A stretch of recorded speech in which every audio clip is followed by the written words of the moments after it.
khususna urang Jawa Barat anu ngabogaan konsep Jabar Masagi. Jabar Masagi nyaeta nilai-nilai anu ngawengku surti, harti, bukti, jeung bakti.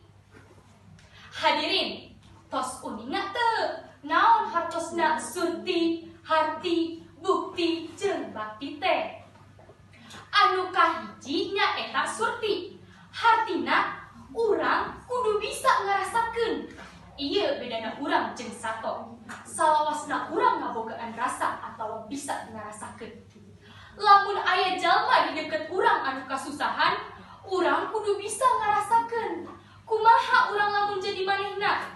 Urang teu meunang ongkoh-ongkoh wae, sabab urang manusa nu boga rasa. Anu kadua nyaeta harti.